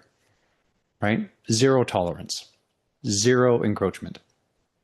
Clear, easy, and administration, we can administer that. So I think the bylaw is developed with some tolerance allowed, recognizing that things are not always perfect and somebody may act in a way that isn't particularly detrimental or harmful to sort of the public enjoyment or the municipality's use of the lands. So, but if that doesn't strike, if 0.3 doesn't strike the right balance, then council is free to amend the bylaw to say what the right balance is. Greater tolerance for encroachment, which would be higher than 0.3, lower tolerance for encroachment, which would be lower than 0.3. I think there's a bit of symmetry, at least, included in here, that sort of a foot onto or 0.3 meters is repeated throughout the bylaw as sort of an acceptable amount of tolerance. But if council had a feeling that it should be a greater or lower amount of tolerance, by all means, administration isn't arguing one way or the other than to say, probably there's a practical level to this. If somebody has sited their shed on an angle and a corner of it sticks out and it meets these conditions, that's fine. But if council thinks it's not fine, right, that 0.3 under these conditions, if council thinks that's not fine, that's why the bylaw comes here for council to make amendments as they see fit. All right, I appreciate that. And I might be prepared to say it could be fine, but it would only be fine if we authorized it. And again, we can do that, but otherwise it might be an invitation to just go ahead and take a little extra land for yourself. Then Mayor Ireland, if any of these items, the sort of subsections in there of things that are permitted encroachments under Schedule B. If there's something that council didn't want to have, just have a blanket permissive approach to, even on those small degrees, then you could simply remove that and say, well, we're willing to allow retaining walls, Section 7, but not portable accessory structures, Section 6. Move to amend to strike Section 6 from Schedule B.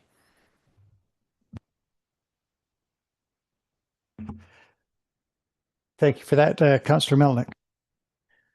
Thank you, Your Worship. And I am just reading other parts of the bylaw. 2.2 does indicate that minor encroachments permitted under the schedule shall be acknowledged in writing by the municipality. So what we're talking about, minor encroachments, are within that 0.3 of a meter. And then if that is discovered that that's happening, then we need, the municipality needs to acknowledge that. So I understand what you're saying about you might encroach on municipal land, but I think 2.2 indicates it has to be acknowledged.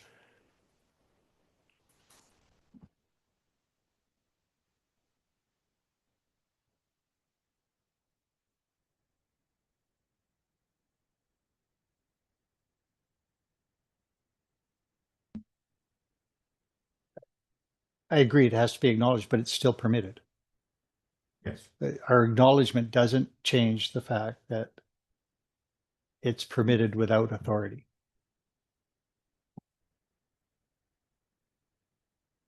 Sorry, Deputy Mayor Roger. Thank you, Mayor Allen.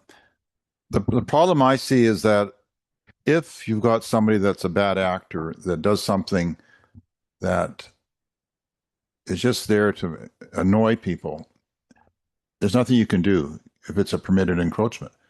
If somebody sticks a shed out onto a sidewalk or something that's just ridiculous, you would want a way to say, normally it's permitted, but in this case, we want to stop you from doing it. And if you leave it like it is and it's permitted, you don't have any repercussions at all. And I'm not saying it's going to happen frequently, but you could have a situation where your hands are tied because of the bylaw. CAO Given.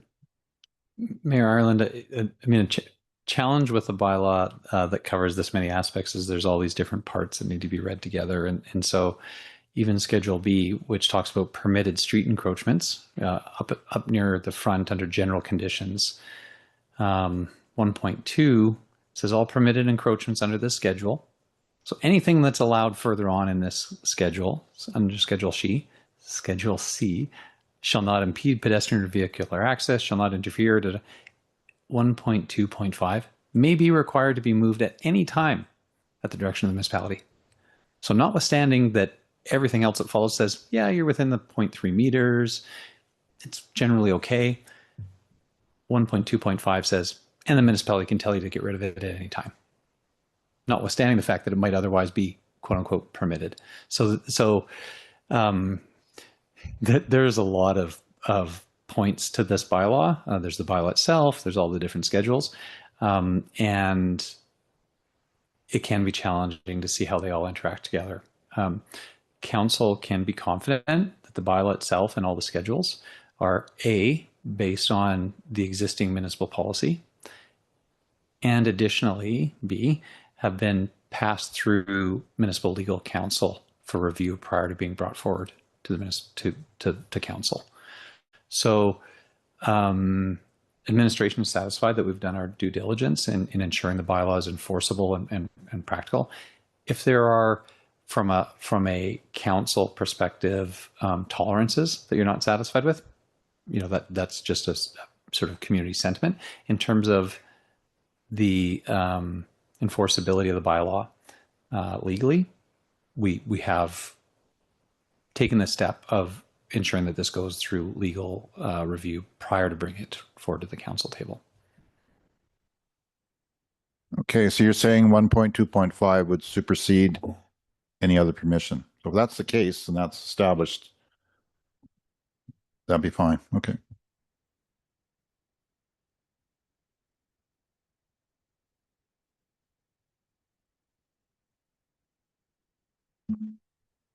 Before I seek a motion for first reading, I had one additional question again on Schedule B, 4.1.2. There is a specific reference to a gravel lane. So you can have a driveway that encroaches up to 3 meters onto a gravel lane. What is the significance, whether the lane is graveled or if it gets paved? Like, if it was to get paved, that would turn a permitted encroachment into a non-permitted encroachment by an action of the municipality. I struggle to understand why gravel is important to any of this. Yeah, thank you, Mayor Ireland. Typically, when you would have a paved rear alley, you also have a concrete swale. That would not be there when you have a gravel one there. So that's to consider as well, along with like approaches. So it's just making sure that that apron can actually meet the grade, because that gravel is going to change over time. It's not going to stay consistent as much as we would like it to. So that's just accounting for the fact that that gravel alleyway could change at any point in time. Whereas if it were paved, it would be static.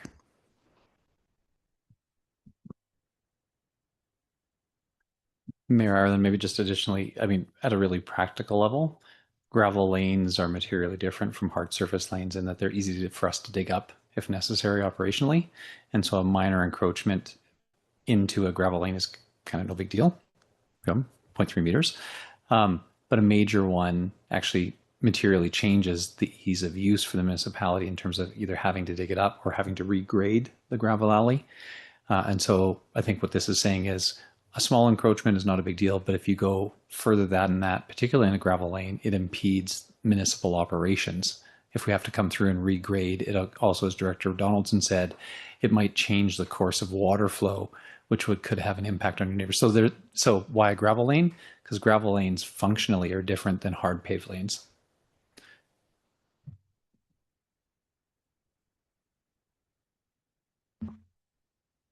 Okay. Thank you both. I'm still struggling to picture it in my mind, but I can leave it.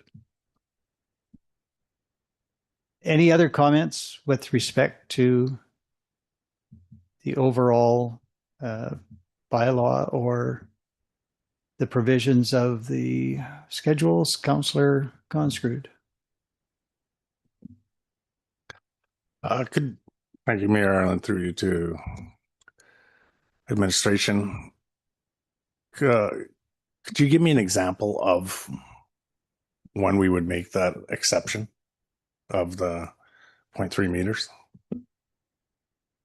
If you haven't already, it's like, I'm just wondering, like I've thought about it like quite a bit, and it's like I'm wondering, kind of to Mayor Ireland's point, it's like once you stretch that boundary, then you would do it for one person, you have to do it for the next person, or a neighbor, or is there a reason why that you can think of why they would have to need the 0.3 meters?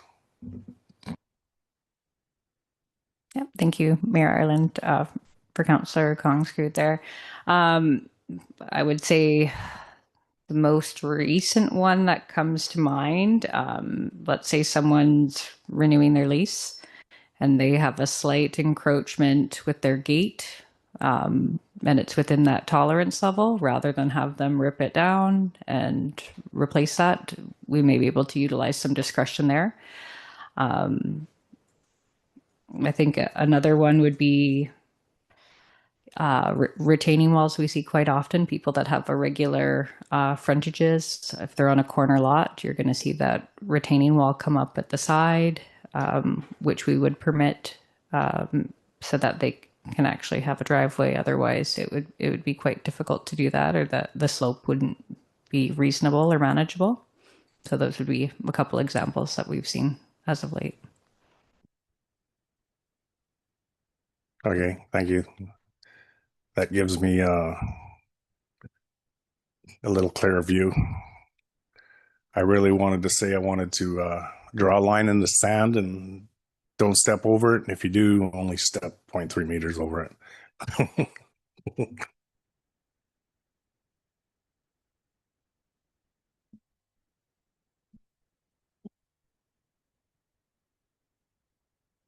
If there are no further questions, a motion for first reading would be appropriate. That's not to say that after a motion for first reading, there couldn't be more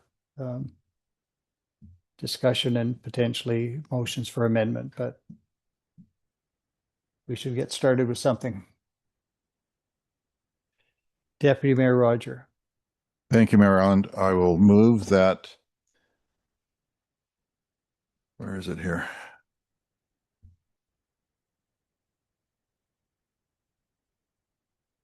The council read for the first time Bylaw 286, being a bylaw of the specialized municipality of Jasper in the province of Alberta to address encroachment on municipal lands in the town of Jasper.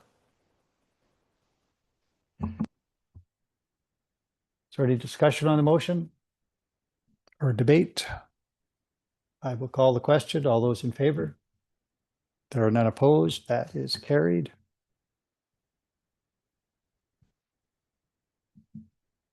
Does anyone wish to propose any amendments to the bylaw prior to second reading?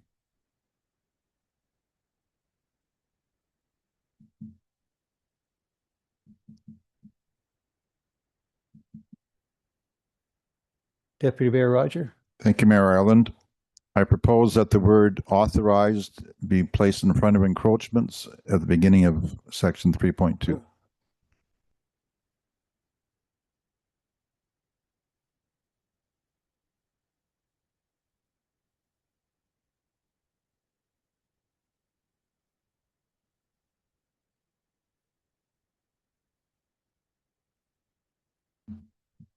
Thank you for that motion. Is there any debate on that? I will call that question. All those in favor? There are none opposed. That is carried. Are there any further amendments to be considered?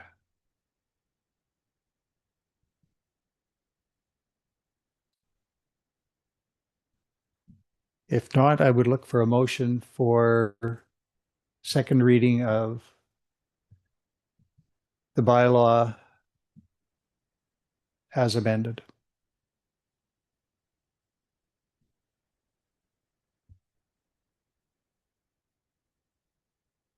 Councillor Melnick.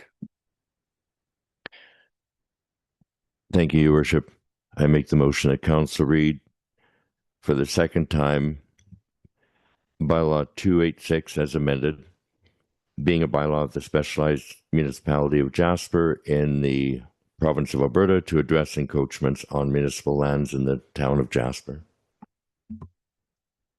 Thank you, Councillor Melnick. Is there any debate on that motion? All those in favor? There are none opposed. That is carried. Thank you, Director Donaldson and Director Sanders, and that can go off now to Parks Canada for certification, which we can assume will be achieved, and back here for third reading at some point. Although maybe not till August, I guess now. That takes us to agenda item 6.6, borrowing bylaws. I think we have 4 separate bylaws, all of which have been rigorously considered by Committee of the Whole and come to us by way of recommendation. And unless there are further questions about any of those specific borrowing bylaws, I would look for councillors to make a series of motions. Councillor Melnick. Thank you, Your Worship. I'll get the ball rolling and make the motion that council read for the second time bylaw 281, being a bylaw in the municipality of Jasper in the province of Alberta, to authorize council to incur indebtedness, by the issuance of debenture in the amount of $1,900,000 for the purpose of the Jasper Recreation Complex renovation phase 3. Thank you, Councillor Melnick. Does any councillor wish to speak to the motion? I'll call the question. All those in favor? There are none opposed. That is carried. Bylaw number 281 has received second reading. Is our council prepared to make a similar motion with respect to bylaw 282? Councillor Frechette.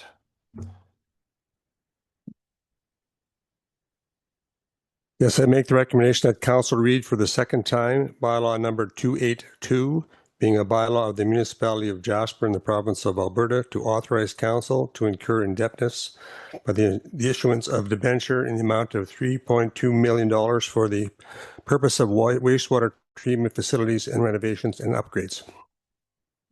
Thank you for that motion, Councillor Frechette. Does any other councillor wish to speak to the motion? I'll call the question. All those in favor?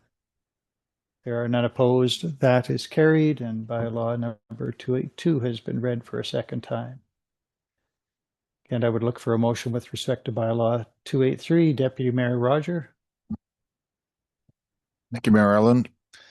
I move that council read for the second time bylaw 283, being a bylaw of the municipality of Jasper in the province of Alberta, to authorize council to incur indebtedness by the issuance of debenture in the amount of $776,705 for the purpose of servicing Arnica Avenue. Thank you for that motion, Deputy Mayor Roger. Being no hands to speak to the motion, I will call the question. All those in favor? There are none opposed. That is carried. And finally, is there a councillor prepared to make a similar motion with respect to bylaw number 284? Councillor Frechette.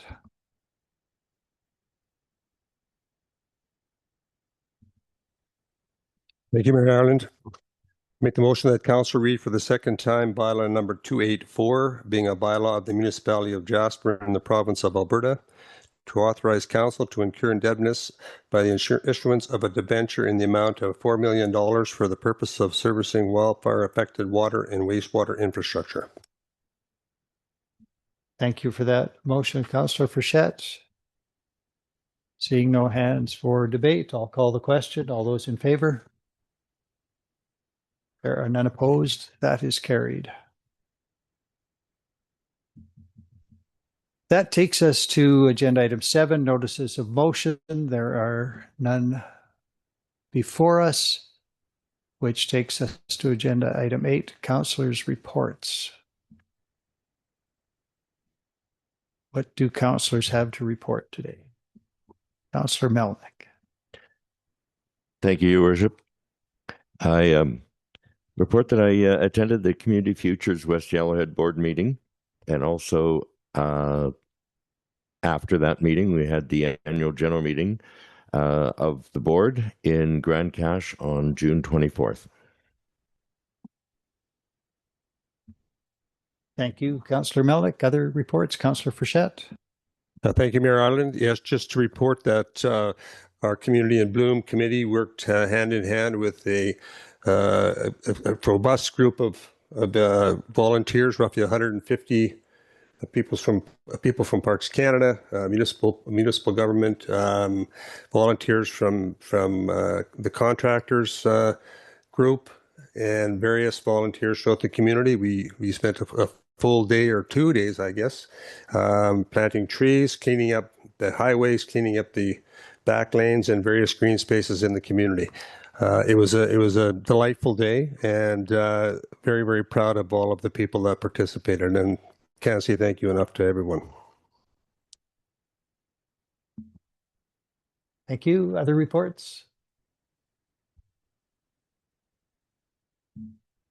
I will report then that June ended as it began, very busy. On June 23rd, I met with the Alberta Minister of Municipal Affairs, Minister Williams, as he hosted in Jasper his provincial and territorial counterparts from across the country. So it was good of him to have, I would say there were close to 200 people associated with that meeting here in Jasper for a few days. On June 24th, Councillor Consgrud, CAO Given, and I met with the president of FCM, who was in town for a visit, following on the heels of the FCM conference in Edmonton. On June 25th, I spoke at the Jasper Junior Senior High School graduation ceremony. I tried also to attend the rainbow crosswalk painting that day, but was flummoxed. I couldn't happen to wind up there when there was anybody with paint. On June 26th, Councillors Hall, Roger Melnick, and CAO Given and myself met with ATCO representatives to discuss their facility rebuild project. Also on June 26th, I was able to have a meeting with the new Vice President of Operations for Parks Canada. She has assumed that role from Andrew Campbell, who we know well. June 30th, of course, I attended announcements with the Honorable Francois-Philippe Champagne, Minister of Finance and National Revenue, and with the Honorable Eleanor Olszewski, Minister of Emergency Management and Community Resilience. Of course, that announcement is wonderful news for our community and for the park generally. We then had a tour of the rebuild throughout the municipality with the ministers, and then hosted here in the Quorum Room a roundtable with business leaders from the community.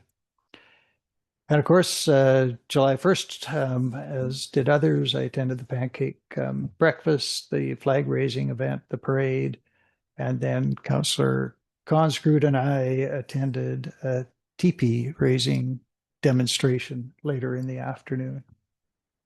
And that gets me up to date.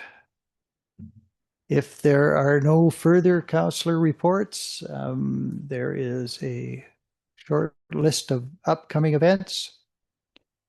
To be added to that, perhaps, is the July 22nd commemoration event that we heard about earlier today from the JRCC report, but further details to follow.